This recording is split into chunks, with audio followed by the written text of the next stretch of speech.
Jeeva today பார்வையாளர்களுக்கு வணக்கம். இன்றைய நேர்காணலில் தேசிய தௌஹீத் கூட்டமைப்பினுடைய ஒருங்கிணைப்பாளரும் சர்வதேச பகுப்பாய்வாளரும் ஆகிய பிஜே அவர்கள். சார், நம்ம வங்கதேசம் குறித்து ஏற்கனவே பேசியிருக்கோம். பங்களாதேஷ் எப்படி உருவாச்சுன்னு நம்ம பேசணும். பாகிஸ்தான் பிரிவினை, பங்களாதேஷ் பிரிவினை, அதுல மொழிதான் முதன்மையா இருந்தது. முஸ்லீம்ங்கிறதுக்காண்டி ஒரு உருது அவன் ஏத்துக்க தயாரா இல்லை. ஏன் மொழி வங்க மொழி அப்படிங்கிறதுலாம் உறுதியா இருந்தா. என்ன சொன்னா, தாய்மொழி பற்றுக்கே உலகத்துக்கே உதாரணம் வங்காளிகள் தான். அவங்களுடைய தினத்தை அந்த உரிமைக்காக போராடின மொழி தினம் தான் நம்ம கொண்டாடுறோம். தாய்மொழி தினம் நம்ம கொண்டாடுறதே வங்க மொழிக்காக. அவங்க பங்களாதேஷ் அவங்களுடைய இது. அவரு முஜிபுர் ரஹ்மானும் ஒரு மத சிந்தனையாளர் மாதிரி இல்ல, ஒரு தேசிய இன நாட்டு விடுதலை போராளியா தான் அவரை மக்கள் பார்க்கறான். பாகிஸ்தான்காரனுக்கு இன்னும் பங்களாதேஷ் பிடிக்காது. இப்ப இந்த நிலையில் சார் சினாரியாவே இப்ப மாறுதே சார். பங்களாதேஷை பத்தி இந்தியாவுக்கு ஃப்ரெண்ட்லியான நாடு, இந்தியா உருவாக்கின நாடு, இந்திரா காந்தி உருவாக்கின நாடான்னு சொல்லிட்டு இருக்கோம். இப்ப அது கொஞ்சம் கொஞ்சமா வேற மாதிரி இந்தியாவுக்கு எதிரான மைண்ட் செட் இருக்கு. இந்தியாவுக்கு அடைக்கலம் கொடுத்த ஹேத் கிறிஸ்டினாவுக்கு மரண தண்டனை கொடுத்துருக்கு. இது எப்படி பங்களாதேஷுடைய ஸ்ட்ரக்சரே இப்ப மாறுதா? இப்படி மரண தண்டனை எல்லாம் கொடுக்குறாங்களே, மரண தண்டனை கொடுக்குற அளவுக்கு அந்த அம்மையார் அவ்வளவு பெரிய தவறுகள் என்ன செஞ்சாங்க? இதுல என்ன பெரிய சர்வதேச அரசியல் இதுல பின்னாடி ஒளிஞ்சிருக்கு? எப்படி பாக்குறீங்க? அதாவது இந்த மரண தண்டனை கொடுத்ததுங்கிற விஷயத்தை பொறுத்த வரைக்கும் அந்த நாட்டில் ஒரு சட்டம் இயற்றினாங்க. யார்? இவருடைய தகப்பனார், ஷேக் ஹசீனாவுடைய தகப்பனார் முஜிபுர் ரஹ்மான் அவர் பிரதமர் ஆன உடனே ஏற்கனவே இருந்த ஆட்சியாளர்கள் இருக்காங்கல்ல, அவங்க செஞ்ச கொடுமைகளை விசாரிக்கிறதுக்குண்டு சர்வதேச நீதிமன்றம்னு ஒன்று உருவாக்குறாரு. சர்வதேசம்னா பங்களாதேஷ் நீதிமன்றம் தான், அது சர்வதேச சம்பந்தம் இல்லை. இந்த சட்டங்கள்லாம் சர்வதேச சட்டங்களுக்கு உட்பட்டு இருக்கிறதுனால சர்வதேச ஐநா இல்ல ஐநா விசாரிச்சிருக்க, அறிக்கை கொடுத்துருக்குறாங்க. இந்த நீதிமன்றங்கிறது சர்வதேச குற்றவியல் தீர்ப்பாயம் அதுக்கு பேர் வச்சிருக்கிறாங்க. சர்வதேசம்னா பங்களாதேஷ்ல மட்டும் தான் இருக்காது. பங்களாதேஷ் அரசாங்கம் உண்டாக்குனதுதான், முஜிபுர் ரஹ்மான் உண்டாக்குனதுதான். இந்த சர்வதேசம் எதுக்கு சேர்த்தாங்கன்னு கேட்டா, இதுல அந்த விசாரிக்கிற முறை, அந்த சிஸ்டம் எல்லாமே இன்டர்நேஷனல் லெவல்ல மற்ற நாடுகளில் இருக்கிற மாதிரியான விதிகள் இருக்கிறதுனால அதுக்கு பேர் அப்படி வச்சுக்கிட்டாங்க. அதை உண்டாக்குனது யாருன்னு கேட்டால் முஜிபுர் ரஹ்மான் உண்டாக்குறார். முஜிபுர் ரஹ்மான் உண்டாக்குறது அந்த சட்டத்தின்படி என்னன்னு கேட்டால், ஆட்சியில் இருக்கிறவர்கள் மக்களுக்கு அநியாயம் செய்தார்கள் அதை விசாரிக்கிறதான் இது. ஏற்கனவே அந்த பாகிஸ்தானாக இருக்கும்போது நிறைய அராஜகமெல்லாம் பண்ணி நிறைய பேர் கொல்லப்பட்டாங்கல்ல முஜிபுர் ரஹ்மான் போராட்டத்தில், அவங்களையெல்லாம் தண்டிக்கிறதுக்கு தான் சட்டத்தை கொண்டு வர்றார். இந்த சட்டம் கொண்டு வந்ததை நேரடி குற்றச்செயலில் ஈடுபடாமல் அதிகாரத்தில் இருந்திருப்பாங்க, அவங்க ஆர்டரில் சில விஷயங்கள் நடந்திருக்கும், அதுக்கு தண்டிக்கணும் அப்படிங்கிறதுக்கு தான் அந்த சட்டத்தை கொண்டு வந்தது இவர் தகப்பனார் தான். ஷேக் ஹசீனாவுடைய தகப்பனார் தான் அதை கொண்டு வந்தார். எது கொண்டு வந்தார்னு கேட்டால், முக்கியமான அரசியல் தலைவர்கள் நேரடி யாரையுமே கொல்ல மாட்டான், ஆர்டர் தான் பண்ணுவான். மறைமுகமாக சில வேலைகளை செய்வானே தவிர அவனை அறுவாள் எடுத்துகிட்டு போய் வெட்ட மாட்டான்ல. ஆனால் அவனை தண்டிக்கிறதுக்காக என்ன செய்கிறாங்கன்னா, அந்த சட்டம் கொண்டு வந்து யார் ஆர்டர் பண்ணாங்களோ, யாருடைய அதிகாரத்தில் இருக்கும்போது இந்த மாதிரி நடந்ததோ அவர்கள் தான் அதுக்கு பொறுப்பாளி, அவர்கள் தண்டிக்கப்படணும் என்பதற்காக கொண்டு வந்து அவங்க என்ன செஞ்சுருக்காங்கன்னா, நிறைய பேரை மரண தண்டனை கொடுத்துருக்குறாங்க இதே சட்ட பிரகாரம். இதே சட்டத்தின் பிரகாரம் உதாரணமாக எடுத்துக்கிட்டிங்கன்னா, அவங்க 1973 இந்த சட்டத்தை கொண்டு வர்றாங்க. கொண்டு வந்த உடனே பங்களாதேஷ் உருவாகுது. அப்போதான் உண்டவொடனே கொண்டு வர்றாங்க. கொண்டு என்ன செய்கிறாங்கன்னு கேட்டால், அதுக்கு அந்த இது அமைச்சு என்ன செய்கிறாங்கன்னா விசாரிக்கிறாங்க. விசாரித்து என்ன செய்கிறாங்கன்னா, யார் யாருக்கெல்லாம் தண்டனை கொடுத்துருக்காங்க, மரண தண்டனை கொடுத்துருக்காங்கன்னு கேட்டால் அந்த லிஸ்ட் சொல்கிறேன் பாருங்களேன். அதாவது 2013 அப்துல் காதர் முல்லா ஜமாத் இஸ்லாமின்ற ஒரு அமைப்பில் இருந்தார். அவரும் அந்த ஆட்சியில் இருந்தவர்.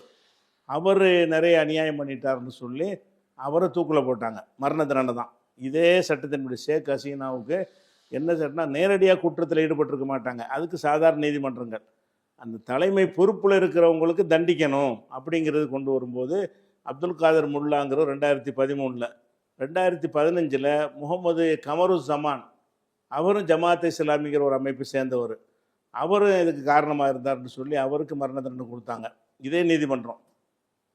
அது மாதிரி 2015 அலி அஹ்சன் முகமது முஜாஹிது அப்படின்னு ஒரு ஆள், இவரும் ஜமாத் இஸ்லாமி தான், இவரையும் தூக்கிலிட்டாங்க. இவங்களாம் நேரடி குற்றச்செயல் ஈடுபட்டவங்க கிடையாது, இவங்களுடைய பொறுப்புள்ள அதிகாரிகளாக அமைச்சர்களாக இருக்கும்போது நடந்ததுங்கிற காரணத்தினால இவங்களை குற்றவாளியாக்கி மரண தண்டனை கொடுத்தாங்க. அதே மாதிரி 2015 சலாவுத்தீன் சௌத்ரின்னு ஒரு ஆள் இருந்தார், அவர் வங்காள தேசிய கட்சி அந்த கட்சியை சேர்ந்தவராக இருந்தார், அவரையும் தூக்கில் போட்டாங்க.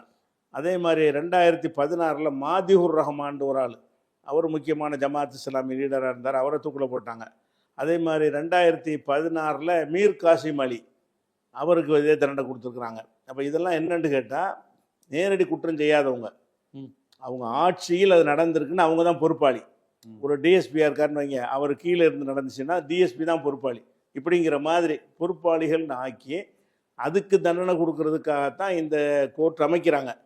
இதை எதிர்த்து சுப்ரீம் கோர்ட்டுக்கு மட்டும் போகலாம், வேறு எந்த கோர்ட்டுக்கும் போக முடியாதுங்கிற அளவில் ஒரு விஷயத்தை அவங்க செஞ்சாங்க. அதில் அந்த ஆள் இல்லாட்டா கூட அவரை விசாரிக்கலான்னு அந்த சட்டத்தில் விதி இருக்குது. இப்போ ஹசீனா இங்கேயில் இருக்கிறாங்க, அவங்கள கூட விசாரிச்சான்னு கேட்டால், அபுல் கலாம் ஆசாத்துன்னு ஒருத்தர் ஜமாத் இஸ்லாமியில் இருந்தார், அவர் தப்பிச்சு ஓடி போயிட்டார். இன்னைக்கு வரைக்கும் எங்கே இருக்காருன்னு தெரியலை, தலைமறைவாக இருந்துக்கிட்டு இருக்கிறாரு. ஆனால் அவருக்கு மரண தண்டனை கொடுத்தாங்க. அதாவது ஒரு ஆளை வச்சு விசாரித்து தான் கொடுக்கணுங்கிறது அந்த சட்டத்தில் இல்லை. அவங்க நினச்சாங்கன்னா அந்த சம்மந்தப்பட்டவர்கள் தலைமறைவு ஆகிட்டா கூட அவங்கள விசாரிக்கலாம். அவர் இன்னைக்கு வரைக்கும் மரண தண்டனைக்கு உள்ள ஆளாக தான் இருக்கார், தலைமறைவாக இருக்கார், அவர் மரண தண்டனை கொடுக்கப்பட்டிருக்குது. அந்த கிரவுண்டில் தான் ஷேக் ஹசீனாவுடைய விஷயத்தை இவங்க அதே சட்டத்தை இவங்க புது சட்டம் இவருக்காக உண்டாக்கலை. இதுக்காக வேண்டி ஷேக் ஹசீனாவை பழிவாகணுங்கிறதுக்காக வேண்டி எந்த ஒரு புது ரூல்லாம் கொண்டு வரல. ஏற்கனவே நீங்கள் கொண்டு வந்தீங்கல்ல, முந்தைய ஆட்சியாளர்கள் செஞ்சதுக்கு ஆட்சியாளர் தண்டிக்கணுங்கிறீங்க. அப்போ நீங்கள் முந்தைய ஆட்சியாளர் நீங்கள் செஞ்சுருக்கீங்க, பல தவறு செஞ்சுருக்கிறீங்க. அதில் முக்கியமான தவறாக என்ன சொல்கிறாங்கன்னு கேட்டால், இந்த போராட்டம் நடந்துச்சுல, ஆமாம், என்ன போராட்டம்னு கேட்டால் அந்த இடஒதுக்கீடு சம்பந்தமான போராட்டம். இடஒதுக்கீடுங்கிறது பங்களாதேஷில் இருந்தது கிடையாது. ஏன்னா இஸ்லாத்தில் இந்த ஏற்றத்தாழ்வு இல்லாததுனால, ஜாதி இல்லை தானே, குழம்பு வச்சுருப்பாங்க, ஜாதி அடிப்படையில் இடஒதுக்கீடு அவசியம் இல்லை, அதனால இடஒதுக்கீடுங்கிற டாப்பிக்கே அந்த நாட்டில் கிடையாது. அப்படி இருக்கும்போது என்ன செய்கிறாங்கன்னு கேட்டால், அந்த ஷேக் ஹசீனாவுடைய கட்சி 30% இடஒதுக்கீடுன்னு கொண்டு வர்றாங்க. யாரு கொண்டு வர்றாங்கன்னு கேட்டால், அந்த பாகிஸ்தானை எதிர்த்து போரிட்டாங்கல்ல, ஆமாம், நாடு உருவாவதற்காக வேண்டி போரிட்டவர்களுடைய வாரிசுகளுக்கு அந்த பரம்பரையில் வந்தாங்கன்னா அவங்களுக்கு 30% இடத்தை ஒதுக்கி அவங்க அந்த கோட்டாவில் அடைஞ்சிருவாங்க. இப்படி போராடின மக்கள் சதவீதத்தில் பார்த்தீங்கன்னா இவன் 3% கூட இருக்க மாட்டான். அதுக்கு போராடினவர்கள் என்கிற வகையில் வரக்கூடியவர்கள் அதுக்காக சிறைப்பட்டவர்கள், அதுக்காக தண்டிக்கப்பட்டவர்கள் இருப்பாங்கல்ல, அவன் 3% கூட இருக்க மாட்டான், அவனுக்கு 30%.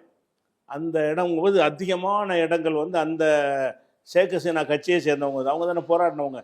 ஷேக் ஹசீனாவுடைய கட்சியை சேர்ந்தவங்க தான் முஜிபுர் ரஹ்மானுடைய தகப்பனார் தானே முஜிபுர் ரஹ்மான். அவரோடு சேர்ந்து போராடினவங்கெல்லாம் ஷேக் ஹசீனா கட்சிலாம் இருக்கிறாங்க.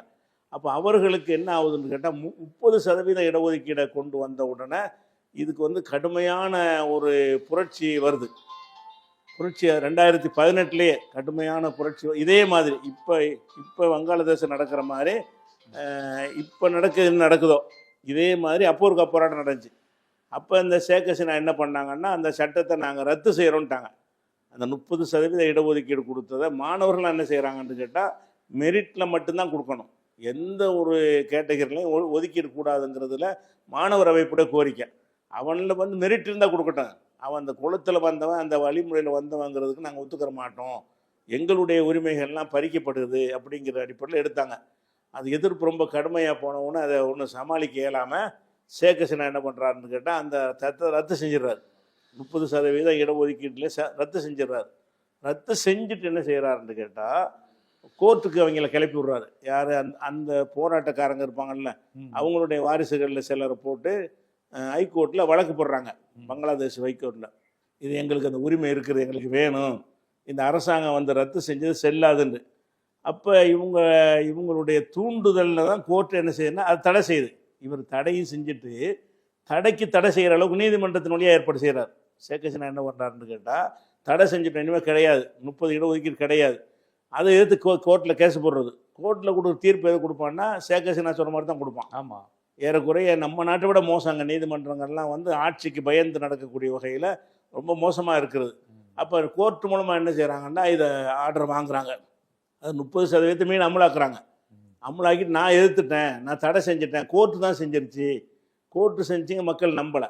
கோர்ட்டு செஞ்சுன்னா நீ சொல்லி தான் கோர்ட்டு செய்யுது, உன்னுடைய விருப்பத்தின்படி தான் கோர்ட்டில் தீர்ப்பளிச்சிருக்கிறாங்கன்னு சொல்லி மறுபடி கிளர்ச்சி ஏற்பட்டு தான் 2024 இந்த அம்மாவுக்கு எதிராக கடுமையான புரட்சி வருகிறது. அப்போ இவங்க கொல்லைப்புற வழியாக அந்த சட்டத்தை தடையும் செஞ்சுட்டு நீதிமன்றத்தை ஒரு கருவியாக பயன்படுத்தி மறுபடியும் கொண்டு வந்து நம்முடைய வேலை வாய்ப்பு பறிக்கிறாங்க. மெயினான விஷயம் அதில் தான் ஆரம்பிக்குது. வேலை வாய்ப்பு கல்வியெலாம் நமக்கு போயிடுது. 30% போயிடுச்சுன்னா அப்போ 70% நமக்கு கிடைக்கிது. அப்போ 97% மக்களுக்கு 70%, 3% உள்ளவனுக்கு 30%ங்கிற அடிப்படையில் தான் அவங்களுடைய கோரிக்கையெல்லாம் இருந்தது. அப்போ இந்த நேரத்தில் என்ன செய்கிறாருன்ற கடுமையான போராட்டம் வந்த உடனே அடக்குமுறையை உத்தரவிடுறார். அடக்குமுறை அந்த மாணவர்களுக்கு எதிராக ட்ரோன் மூலமாக தாக்குங்க. முஜிபுர் ரஹ்மான் சிலையெல்லாம் அடித்து இது பண்ணுறாங்க. சிலையெல்லாம் அடித்து உடைச்சாங்கல்ல. அதுக்கெல்லாம் என்னன்னு கேட்டால் இவங்க வந்து அந்த மக்கள் மீது தடியடி கண்ணீர் புகையோடு தான் நிறுத்திக்கிறணும். எந்த ஒரு போராட்டம் அடக்கிறதா இருந்தாலும் விரட்டி விடலாம். ஆனால் அவங்கள வந்து கொல்ற ஆயுதங்களை பயன்படுத்தக்கூடாதுன்னு இருக்கிறது. ஆனால் பயங்கர ஆயுதங்களை எத்தனை பேர் வந்தாலும் கொன்றுங்கிற அளவுக்கு இந்த அம்மா உத்தரவு போட்டாங்க அப்படிங்கிறது தான் இவங்க மீது குற்றச்சாட்டு. ட்ரோன் மூலமாக தாக்கியிருக்கிறாங்க மக்களை. ட்ரோன் மூலமாக தாக்குறதுங்கிறதுக்கு அந்த பிரதமருடைய ஆர்டர் இல்லாமல் செய்ய முடியாதாங்க. பிரதமருடைய நேரடி உத்தரவு இல்லாமல் அதை செய்ய முடியாதுன்னு இருக்கும் பொழுது அந்த ட்ரோன் தாக்குதல் மூலமாக கொல்லப்பட்டிருக்காங்க. இப்படி கொல்லப்பட்டவர்கள் எவ்வளோ பேர்னு கேட்டால் 173 குழந்தைகள் உள்பட 1400 பேர். இந்த ஹசீனாவுக்கு எதிராக நடந்த போராட்டத்தில் மொத்தம் கொல்லப்பட்டவர்கள் 1400 பேர். அதில் 173 குழந்தைகள். அப்போ போராட்டங்கிற ஆட்கள் இடத்துல குழந்தை இருக்க மாட்டாங்க. சகட்டு மேனிக்கு கொல்ல சொல்லி தான் உத்தரவு போட்டிருக்கிறாங்க. அந்த 1400 பேர் கொல்லப்பட்டதுக்கு பிறகு தான் அந்த ஒரு வெளியேற்றுற அளவுக்கு கடுமையான கொந்தளிப்பு ஏற்பட்டு நாட்டில் இருக்க முடியான்ட்டார். இதை வந்து இந்த சம்பவம் நடந்த 2024 ஐநாவில் மனித உரிமை கமிஷன் ஒன்று வச்சுருக்கிறாங்க. அது ஜெனீவாவில் செயல்படும். ஐநாவுக்கு கீழே உள்ளது தான். ஜெனீவாவை மையமாக வைத்து மனித உரிமை கமிஷன் இருக்கு இல்லையா, அதனுடைய தலைவர் அவங்க ஒரு குழுவினர் பங்களாதேஷில் இறங்கி இதை விசாரிக்கிறாங்க. இது வந்து மனித உரிமை மீறல் நடந்திருக்கிறதா, சும்மா சட்டப்படியான முறையில் பலப்பிரயோகம் பண்ணி போராட்டக்காரங்கள் மீது நடந்து கொண்டார்களா, அல்லது அவங்க மீது மனித உரிமை மீறல் நடந்திருக்கான்னு சொல்லி ஐநாவுடைய மனித உரிமை கமிஷன் தலைவர் விசாரிக்கிறார். விசாரித்து ஜெனீவாவில் ஐநாவுடைய மனித உரிமை கூட்டத்தில் வந்து அறிக்கை தாக்கல் பண்ணுறாரு. அதில் தெளிவாக சொல்கிறாரு, இது வந்து மனித உரிமை மீறல் நடந்திருக்குது, ஷேக் ஹசீனாவுக்கு நேரடி சம்பந்தம் இருக்கிறது, அவர் தான் குற்றவாளி. 1400 பேர் இறந்ததை அவர் தான் சொல்கிறார். இவங்க பங்களாதேஷ் அரசு சொல்லலை. இந்த 1400 பேர் இறந்த விஷயமும் ஐநாவுடைய அறிக்கையில் தான் இருக்கிறது. அதில் 13% குழந்தைன்னு போட்டிருக்காங்க. 13 ஒரு 175 பேர் வருது. அப்போ 175 பேர் குழந்தைகள் உள்பட 1400 பேர் வந்து கொல்லப்பட்டது, அநியாயமாக கொல்லப்பட்டாங்க, மனித உரிமை மீறல் நடந்திருக்குன்னு சொல்லி ஐநாவுலையும் குற்றச்சாட்டிருக்கிறாங்க. அப்போ ஐநாவுடைய அந்த விசாரணை அடிப்படையில் தான் இந்த வழக்கே நடக்கிறது. இந்த வழக்கில் இவங்களா பங்களாதேஷ் அரசாங்கமே எடுத்த முடிவு கிடையாது. முக்கிய ஆவணமாக எதை வைக்கிறாங்கன்னா, ஐநாவுடைய அறிக்கையிலேயே 1400 பேர் கொன்றதையும் உறுதிப்படுத்தியிருக்கிறாங்க, குழந்தைகள் 173 பேர் இருக்கிறதையும் உறுதிப்படுத்தியிருக்கிறாங்க.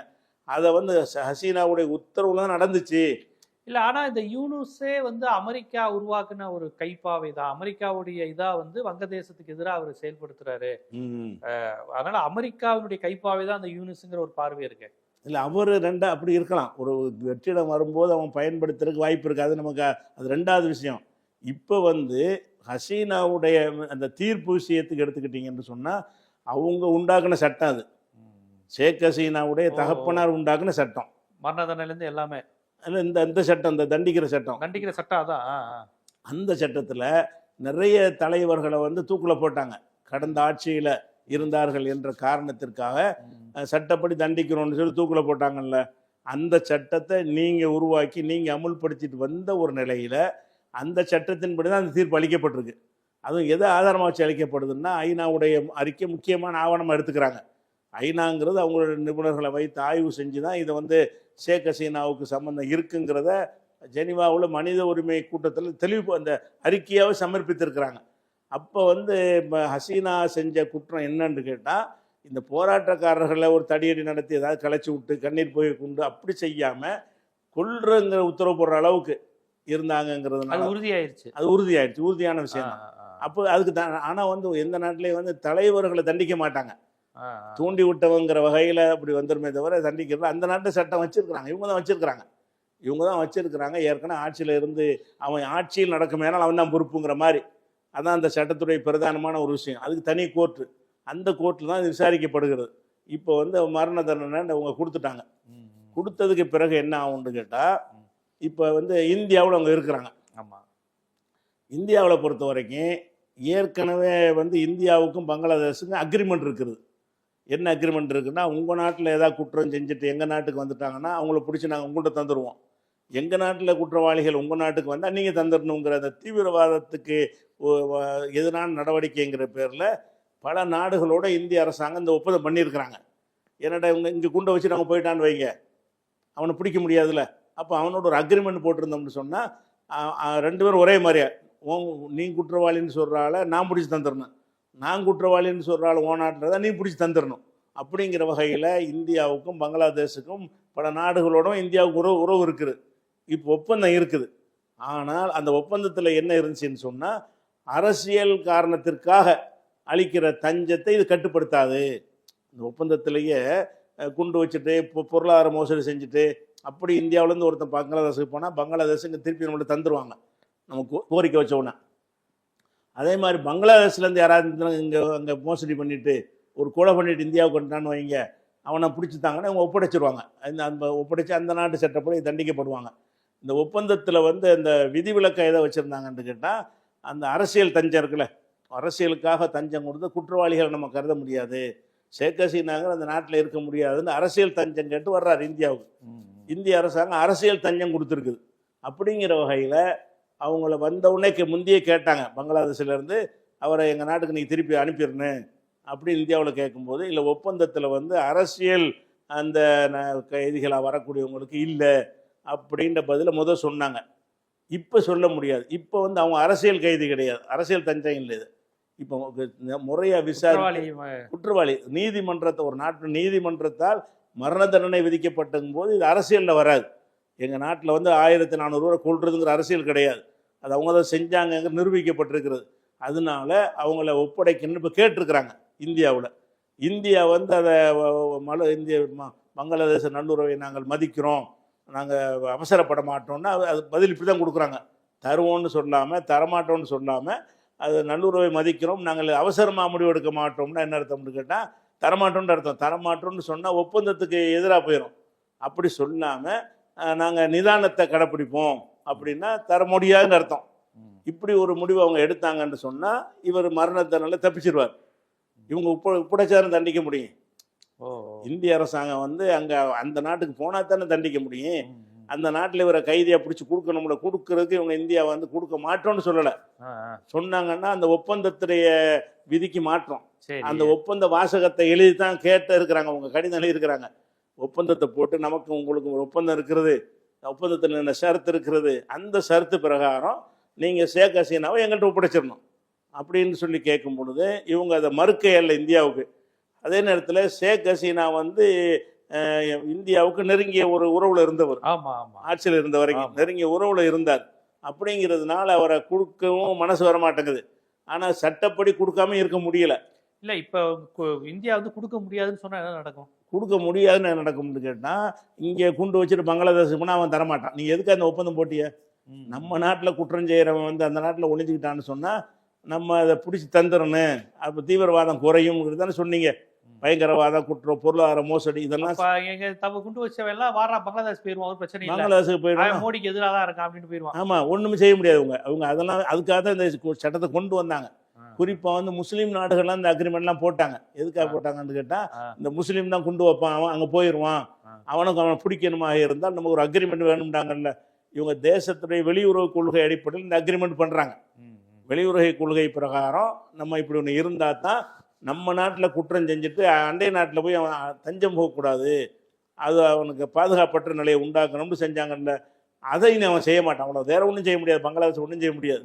அவன் வந்து என்ன செய்வான்டா, நீ வந்து ஒப்பந்தத்தை மீறிட்டீல, அவன் ஒப்பந்தம் இல்லைண்டாயிரும். அப்போ இந்த நீங்கள் ஷேக் ஹசீனாவை தரலன்னு சொன்னால் ஒப்பந்தத்தில் இல்லைண்டாயிரும். ஒப்பந்தம் இல்லைண்டா என்ன ஆகும்னு கேட்டால், நாளைக்கு இங்கேருந்து ஒருத்தர் ஏதாவது செஞ்சுட்டு பங்களாதேஷுக்கு போனால் அவங்க என்ன செய்வாங்க, இதே காரணத்தை வச்சு, இல்லை நீங்கள் எங்கள் ஒப்பந்தத்தை மீறிட்டீங்க, நாங்கள் அந்த ஒப்பந்தம் இப்போ இந்தியா என்ன முடிவில் இருக்குது, தந்துருமா தராதா? இந்தியா வந்து தாமதப்படுத்துறது. என்னுடைய கணிப்பு என்னன்னு கேட்டால், இவங்க சட்டப்படி ஒப்பந்தப்படி கொடுத்தும் ஆகணும். கொடுக்கலன்னு சொன்னால் பல நாடுகளில் ஒப்பந்தம் பண்ணியிருக்கிறாங்கல்ல, அதெல்லாம் கூட யோசிப்பாங்க. 10 நாடுகளில் இந்தியா ஒப்பந்தம் பண்ணியிருக்குல்ல, என் கைதி என் குற்றவாளியை நீ தரணும், உன் குற்றவாளியை நான் தருவேன்னு சொல்கிறாங்கல்ல, அவன் யோசிப்பான் இந்தியா அந்த ஒப்பந்தத்தை சரியாக செய்யாது, அவங்க வசதிக்கு தான் பயன்படுத்துறாங்களே தவிர நம்ம நாட்டில் குற்றவாளி பங்களாதேஷ் நம்ம உருவாக்க ஒரு சின்ன நாடு, அது இந்தியாவை மறக்கிட முடியுமா? இந்தியா அவ்வளவு பெரிய நாட்டை வந்து ஒரு சின்ன பங்களாதேஷ், இலங்கை கூட செய்யலாங்க. நாடுன்னா நிறைய நம்ம தனியாக போயிடுதுல என்ன இருந்தாலும் ஒரு நாடுன்னு வந்துருச்சுன்னு சொன்னா அதுக்குள்ள நம்ம இந்தியாவை சார்ந்து இல்லையா பொருளாதாரம்? இல்லை அவங்க இந்தியாவோட பொருளாதார ஜிபிடியா ஜிடிபிலாம் நம்ம மேலே இருக்கிறாங்க அவங்க. பாகிஸ்தான் தான் அதில் பார்த்துருக்கே தவிர பங்களாதேஷ் நல்ல நிலையில் இருக்கு, இந்தியாவை விட பொருளாதாரத்தில் மேல் நிலையில் தான் இருக்கிறாங்க. அப்படி இருக்கிறதுனால அவங்க என்ன செய்வாங்கன்னா இந்த அக்ரிமெண்ட் தான் பிரச்சனை. குற்றவாளிகளை ஒப்படைக்கிறது, குற்றவாளிகளை ஒப்படைக்கிற ஒப்பந்தம் எதுக்கு இந்தியாவில் போடுறோம், பக்கத்து பார்த்து பர்மாவில் போடுறோம், அங்கே போடுறோம், இலங்கையில் வரைக்கும் போட்டிருக்கோம்னா எதனால் பண்ணுறோம்னு கேட்டால் நம்ம நாட்டில் தப்பு செஞ்சுட்டு அங்கே போயிட்டான்னு சொன்னால் அவன் ஒன்றும் நம்ம செய்ய முடியாது. வேற ஒரு நாடு இறையாண்மை அவங்களுக்கு இருக்குன்றுவாங்க. அதை இல்லாமல் வந்து இந்த அக்ரிமெண்ட் இருந்துச்சுன்னு சொன்னால் நீங்கள் நம்ம ஒத்துக்கிட்டு இருக்கிறோம் அதனால் பிடிச்சி தாங்கன்னு தந்துடுவாங்க. இது நாட்டுடைய பாதுகாப்புக்கு தான் இது செஞ்சாங்க.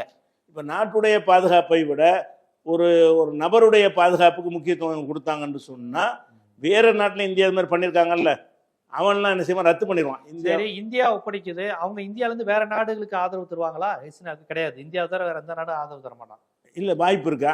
அதுதான் நடக்குங்கிறது. பாகிஸ்தான் தருமா? பாகிஸ்தான் தரமாட்டாங்க. இல்லை பாகிஸ்தான் தரமாட்டாங்க. எந்த நாட்டோட பங்களாதேஷுக்கு ஒப்பந்தம் இல்லையோ அந்த நாடு போயிடுவாங்க. அந்த மாதிரி நாட்டுக்கு அனுப்புறதுக்கு தான் பிளான் பண்றாங்கன்னு நினைக்கிறேன். அதாவது பிடிச்சும் கொடுக்காம அவங்க தப்பிச்சு போயிட்டாங்கன்னு சொல்ற மாதிரி. எங்க நாட்டில் இப்போ இல்லை, அப்படி ஏதாவது இந்தியா காப்பாற்றி விட்டுரும். காப்பாற்றி விடுங்கிறது நல்லா தெரியுது, பிடிக்க முடியாத அளவுக்கு இருக்குது. அது போக வந்து இப்படியான ஒரு நிலையில வந்து இன்டர்போல்னு ஒன்று வச்சிருக்கிறாங்க, சர்வதேச போலீஸ். இன்டர்போல் போலீஸும் சர்வதேச போலீஸ்னு ஒன்று இருக்குது. அதில் என்ன செய்யலான்னு கேட்டால் நம்ம நாட்டில் குற்றம் செஞ்சுட்டு வேறு நாட்டுக்கு எங்கேயாவது போயிட்டாங்கன்னு சொன்னால் அவர்களுக்கு பிடியாணை பிறப்பிக்க சொல்லி நம்ம எழுதணும்னு சொன்னால் அவங்க பிடியாணை போடுவாங்க, பிடிவாரண்டு போடுவாங்க. பிடிவாரண்டு போட்டு கைது செய்யப்பட்ட ஓட்டதுக்கு பிறகு அவங்க சர்வதேச அந்த போலீஸ் வந்து கைது பண்ணி கூட்டிகிட்டு போவாங்க. இன்டர்போல் வரும்போது நம்ம தடுக்க முடியாது. இன்டர்போல் ஒரு நாட்டில் நுழைஞ்சி பிடிச்சாங்கன்னு சொன்னால் அது முறைப்படி வாரண்ட்லாம் இஷ்யூ பண்ணி அப்படி செஞ்சாங்கன்னா ஒன்றும் செய்ய முடியாது. இப்போ இன்டர்போலையும் இவங்க அணுகி இருக்கிறாங்க. ஆனால் இன்டர்போலில் என்ன இருக்குன்னு பங்களாதேஷ் அணுகிருக்காங்க. இந்தியாவுக்கு ஏற்ற மாதிரியே இன்டர்போல துணைக்கு நாடி கடிதம் எழுதியிருக்கிறாங்க. நீங்கள் இந்தியாவுக்குள்ள வந்து பிடிச்சிட்டாங்க அப்படி பிடிச்சி தர்றதுக்குன்னு அந்த அமைப்பு உருவாக்கப்பட்டிருக்கிறது.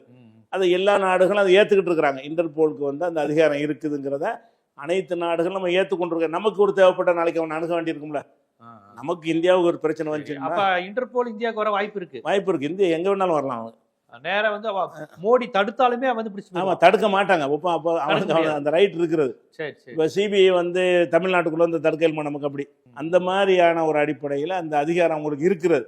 ஆனால் அதில் இந்த வாசகத்தை வச்சு தான் அவங்களும் தயக்கம் காட்டுறாங்க. என்ன வாசகம்னா இது வந்து அரசியல் ஒரு நடவடிக்கையாக இருக்கிறது, இது வந்து நாங்கள் இது மாதிரி விஷயத்துக்கு இன்டர்போல் பயன்படுத்த முடியாதுங்கிற மாதிரி அவங்க வாய்மொழியான சொன்னதாக இந்த தகவல்கள் தெரிவிக்கணும்பாங்கல்ல, அந்த மாதிரி செய்தியில் வந்து கொண்டிருக்கிறவங்க என்ன சொன்னாங்கன்னு வரல. பங்களாதேஷ் கேட்டு தான் வந்திருக்குது. இன்டர்போல் வந்து இதை வந்து இந்த கிரிமினல் குற்றத்தில் நாங்கள் எடுத்துக்க முடியாது, இது ஒரு அரசுக்கு எதிரான போராட்டம். இன்டர்போல் கிரிமினலுக்கு தான் வர முடியும். கிரிமினல் சட்டம் வச்சுட்டு ஓடிட்டான் தேடப்படும் மாஃபியா கூட்ட தலைவன், அந்த மாதிரி தான் இன்டர்போல் வர முடியும். தலைவர் இது வந்து அப்படி இல்லைங்கிற மாதிரி அவங்க சொல்றதாக ஊடகங்கள்ல இருந்து கசிய விடுறாங்க. ஆனா இது வந்து அப்படி சொல்ல முடியாது. என்ன கேட்டா இது வந்து மரண தண்டனைங்கிறது விசாரித்து கொடுக்கப்பட்டிருக்கிறாங்க. அதுக்குரிய ஐநாவுடைய இதையே ஆதரவா காட்டி தானே செஞ்சிருக்கிறாங்க. இல்ல ஒரு விசாரணைனா சம்பந்தப்பட்டவரை இப்ப நீங்க குற்றச்சாலி நான் குற்றவாளினா என்னையே விசாரிக்காமலே அது எப்படி ஒரு நல்ல விசாரணையா இருக்குங்கிறேன். விசாரிக்கன்னா நீ எதுக்கு ஓடுன, நாங்களும் உன்னை விசாரிக்க வர வேணாம்னு சொன்னோம். நேற்று என்னன்னு கேட்டா இவர் நாட்டில் இருந்துக்கிட்டு இவரை விசாரிக்காம செஞ்சிருந்தாங்கன்னு அந்த கேள்வி கேட்கலாம். நீங்கள் ஒரு நாட்டில் தப்பு செஞ்சுருக்கேன்னு நாங்கள் மக்கள்லாம் கோபத்தில் இருக்கிறோம், நீங்கள் ஒழியாமல் இருந்து நான் சட்டப்படி எதிர்கொள்கிறேன் அப்படின்னு வந்து செஞ்சுருந்தீங்கன்னா அதை ஏற்றிருப்போம். இப்போ என்னன்னு கேட்டால் நீங்கள் ஓடி போயிட்டீங்க, அதனால ஒன்றும் வர முடியாது. நாட்டை விட்டு அமெரிக்கா வந்து பங்களாதேஷ் பக்கம் தான் நிற்குது. அமெரிக்கா இப்போ ஆட்சியாளர் பக்கம் தான் இருக்குது. அது எதுக்கு இருக்குன்னு ஏன்னா ஹேத்கசினா இருந்த வரையும் அது அமெரிக்காவுக்கு எதிராக தானே இருந்தது. பங்களாதேஷ் இந்தியாவுக்கு நட்பாகவும் அமெரிக்காவுக்கு ஒரு பெரிய எதிராத்தான். அதுக்கெல்லாம் காரணம் வந்து ஷேக் ஹசீனாவுடைய பாலிசினால தான். ஆமா. ஆனா இந்தியா அந்த மக்களுடைய மனநிலையை பொறுத்த வரைக்கும் ஷேக் ஹசீனாவுடைய அந்த பாலிசியை மொத்தமாக வந்து எதிர்க்கிறாங்க. ஏன்னா ஷேக் ஹசீனா முக்கியமான காரணம் 2024 ஒரு தேர்தல் நடக்குது. அந்த தேர்தலில் வந்து எதிர்க்கட்சிகள்லாம் போட்டியிடலை. போட்டியிடாத அளவுக்கு நம்ம நாட்டில் ஞானேஸ்வர் மாதிரி ஆளை வச்சு என்ன செய்கிறாங்கன்னு கேட்டால், தேர்தலை அநியாயமான முறையில் கள்ளத்தனமான வேலையெல்லாம் நிறைய செஞ்சாங்கன்னு குற்றச்சாட்டு வந்து எதிர்க்கட்சிகள் எந்த கட்சியுமே போட்டியிடலை. போட்டியிடாமல் தான் இவங்க லாஸ்ட்டாக பிரதமராக வந்தாங்க. அதுவும் ஒரு காரணம். சர்வாதிகாரம் தான். சர்வாதிகாரம் எந்த அளவுக்கு சர்வாதிகாரம்னா, இவங்களுக்கு எதிராக இருந்தவர் வந்து கலிதா ஜியான்னு ஒருத்தவங்க. கலிதா ஜியான்னு சொன்னால், அதாவது ஜியாவுர் ரஹ்மான் இராணுவ தளபதி இருந்தார். அவர் தான் முஜிபுர் ரஹ்மான குடும்பத்தாரெல்லாம் சுட்டு கொண்டுட்டு ஆட்சியை கைப்பற்றினார். அவருடைய மனைவி தான் கலிதா ஜியாங்கிறாங்கல்ல. ஜியாண்டா ஜியாவுர் ரஹ்மான். அதாவது முஜிபுர் ரஹ்மான் ஆட்சியில் இருக்கும்போதுங்க ஆரம்பத்தில் ஓஹோன்னு மக்கள்கிட்ட செல்வாக்கு இருந்துச்சு. அதுக்கப்புறம் கடுமையான வெறுப்படுற அளவுக்கு அவருடைய ஆட்சி வந்து சர்வாதிகாரம் ரொம்ப எல்லை மீறி போன பிறகு மக்கள் கடும் வெறுப்பில் இருந்தாங்க. அந்த இதை பயன்படுத்தி தான் இராணுவ தளபதியாக இருந்தவர் ஜியாவுர் ரஹ்மான். அவர் என்ன செய்கிறாருன்னா, முஜிபுர் ரஹ்மானை வீட்டுக்குள்ளே வச்ச 40 பேர் குடும்பத்தார் எல்லாத்தையும் சுட்டு தள்ளிடுறாங்க. ஷேக் ஹசீனா வெளிநாட்டில் போயிருந்தார், தப்பிச்சு. அதனால தான் அந்த சம்பவத்தின் போது இவர் இருந்தால் இவரையும் சுட்டிருப்பாங்க. ஷேக் ஹசீனா இப்போ வெளிநாட்டில் இருந்ததுனால ஷேக் ஹசீனாவே அவருடைய சகோதரி ஒருத்தங்க 2 பேர் வெளிநாட்டில் இருந்தாங்க. பாக்கி எல்லாரையுமே குடும்பத்தார் முழுசையுமே அதை சுட்டு குடும்பத்தையே கொண்டுட்டார் அவர். கொண்டுட்டதுக்கு பிறகு அதுக்கு எதிராக ஏதாவது கிளர்ச்சி வருமானா கிளர்ச்சி வர காணாம். எந்த அளவுக்கு ஆயிடுச்சுன்னு சொன்னால், அவர் வந்து இராணுவத்தை தயார் பண்ணி அவர் ஒரு கட்சி ஆரம்பிக்கிறார். அந்த கட்சியில் தேர்தலில் போட்டிக்கிட்டு ஜெயிக்கிறார். அப்படின்னா இந்த முஜிபுர் ரஹ்மானுடைய கொலை வந்து பெரிய தாக்கத்தை ஏற்படுத்தலை. மக்களை விரும்பின ஒன்றாக இருந்திருக்கு. ஒரு நேரத்தில் அவரை நேசித்தாங்க. அவர் கொல்லப்பட்டிருக்கிறாரு. கொல்லப்பட்டவன் இராணுவ தளபதியாக வந்து அவன் ஒரு கட்சி ஆரம்பிக்கிறான், ஜெயிக்கிறான். அவருடைய மனைவி பிரதமர் எப்படி ஆனாங்க? கலிதா ஜியா. அவருக்கு பிறகு அவருடைய மனைவி கலிதா ஜியா வந்து என்ன செய்கிறாங்க, அவரும் கொல்லப்பட்டார். யார்? இந்த இவருடைய கலிதா ஜியாவுர் ரஹ்மான் இருக்காரு.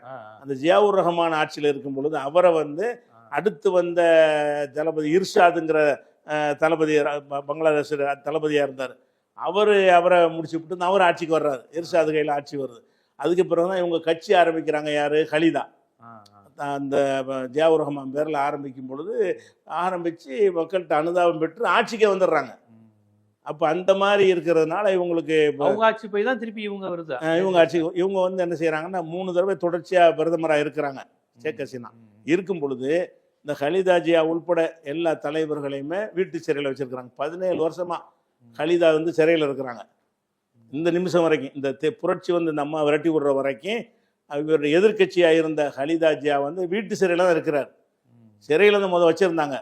வயசாகி போய் உடல்நிலை சரியில்லைன்ற உடனே வீட்டில் இருந்துக்கிறங்க, அரசியல் நடவடிக்கை ஈடுபடக்கூடாது அப்படின்னு சொல்லி வீட்டு காவலில் தான் அவங்க வெளியே வரவே கூடாது. வீட்டுக்குள்ளே இருந்துக்கணும்னா அரசியல் நடவடிக்கை எடுக்கக்கூடாது. மருத்துவம் மற்ற மாதிரி விஷயங்களுக்கு தான் நீங்கள் வந்து வெளியே அனுமதி பெற்று வரணுங்கிற மாதிரி அவங்கள வச்சுருந்தாங்க. அப்போ இதெல்லாம் எல்லை மீறின கொடுமை தானே. இதெல்லாம் மக்களுடைய ஒரு கொந்தளிப்பை ஏற்படுத்துது. அது போக இந்தியா நினைச்சா காப்பாற்ற முடியும். இன்டர்போல் இது மாதிரி வரவிடாம அதுக்கு முன்னாடி வேற நாட்டுக்கு அனுப்பி இது மாதிரி பண்ண முடியும், காப்பாற்ற முடியும். ஆனா இன்டர்போல் வந்தா இவங்க கண்டிப்பா மரண தண்டனை உறுதி. அரெஸ்ட் பண்ணிட்டு போய் ஒப்படைச்சிருவாங்க. அரெஸ்ட் பண்ணிட்டு போய் அதுக்கப்புறம் ஹியரிங் நடக்குமா இல்லை டைரக்டா மரண தண்டனை? இல்லை, மரண தண்டனை தான். ஆனால் வந்து அதில் சுப்ரீம் கோர்ட்டுக்கு போகலான்னு இருக்கிறதுனால அங்கே கேஸ் நடக்கும். அங்கேருந்து அப்பீல் பண்ணலாம். அவங்க கொண்டு போன பிறகு அப்பீல் பண்ணலாம். ஆனால் பெரும்பாலும் அப்பீல் பண்ணி எதுவுமே ஒர்க் அவுட் ஆகலை. இதுக்கு முன்னாடி யாருக்கெல்லாம் மரண தண்டனை கொடுத்தாங்களோ அவங்களாம் அப்பீல் பண்ணாங்க. இதைத்தான் ஒட்டி தான் அவங்க தீர்ப்பளிப்பாங்க. அது வேற வகையான சட்டம். அதில் வந்து நாங்கள் வந்து மாற்று தீர்ப்பு சொல்ல முடியாதுன்னு சொல்லி சுப்ரீம் கோர்ட்டுக்கு போகலான்னு இருக்கே தவிர சுப்ரீம் கோர்ட்டு இதைத்தான் சொல்லும், இதே தீர்ப்பை தான் உறுதிப்படுத்தும். அதனால மரண தண்டனைங்கிறது உறுதி செய்யப்பட்ட ஒரு விஷயம்தான். இந்தியா காப்பாற்ற நினைக்குது. இது எதை வச்சு நினைக்குதுன்னா, இந்த ஷேக் ஹசீனா வந்து நமக்கு நண்பராக இருந்தாருங்கிறது தான். நாடு நண்பராக இருந்த அடிப்படையில் கிடையாது. ஷேக் ஹசீனாவா நாடாண்டு வந்தீங்கன்னா எங்களுக்கு ஷேக் ஹசீனா தான் முக்கியங்கிற மாதிரி இவங்களுடைய பாலிசி இருக்குது. ஒருக்காவும் இந்த எங்கள்கிட்ட ஒப்படைங்கன்னு கேட்கும்போது அக்ரிமெண்ட் படி ஒப்படைக்க முடியாதுன்னு பதில் சொன்னாங்க. ஏன்னா அரசியல் தஞ்சம் கொடுத்துருக்குறோம், அது ஒப்பந்தத்தில் கட்டுப்படுத்தாது, அவங்க உங்கள் நாட்டில் கிரிமினல் குற்றம் செஞ்சுட்டு வரலன்னு முதல்ல இந்தியா மறுத்துருச்சு. இப்போ அந்த சொல்லி மறுக்க இயலாது. இப்போ தான் கிரிமினல் குற்றவாளின்னு சொல்லி தானே தீர்ப்பளிச்சிருக்காங்கல்ல. இதுக்கு பிறகு நீங்கள் வச்சுக்கிற அரசியல் தஞ்சம்னு சொல்லக்கூடாது. எங்கள் நாட்டில் 1400 கொலை பண்ணியிருக்காங்கன்னு நாங்கள் தண்டிக்கிறோம், நீங்க அரசியல் தஞ்சம் எப்படி கொடுப்பீங்க? அப்ப இந்தியா என்ன முடிவு எடுக்குதுங்கிறது ஒரு சர்வதேசம் நிலைக்கு தப்பிக்க விடுவாங்கன்னு நான் கணிக்கிறேன். என்னுடைய கணிப்பு நினைக்கிறீங்க தப்பிக்கு வேற நாடு ஒப்பந்தம் இல்லாத நாடு இருக்கும்ல, பங்களாதேஷ் ஏதாவது ஏற்பாடு பண்ணி விடுவாங்க. அந்த மாதிரி எதுக்கு செய்வாங்கன்னு நினைக்கிறேன். பார்ப்போம். இது வங்கதேச விடுதலையில் தொடங்கி முஜிபுர் ரஹ்மான் அவருடைய எதிரி, அதன் பிறகு அவருடைய மகள், இந்த 3 ஆட்சியை மக்கள் எப்படி பார்க்குறாங்க, இது அமெரிக்கா மாதிரி நாடுகள் எப்படி பயன்படுத்திக்கிறது, இந்தியா மாதிரி அண்டை நாடுகள் எப்படி இந்த நட்பு போய்விடக்கூடாது என்று நினைக்குது போன்ற பல்வேறு விஷயங்களை நம்ம நாட்டு அரசியல், வங்கதேச அரசியல், ஜியோ பாலிட்டிக்ஸ் எல்லாத்தையும் கலந்து மக்களுக்கு ரொம்ப விரிவாக எடுத்து வச்சிருக்கீங்க. மிக்க நன்றி.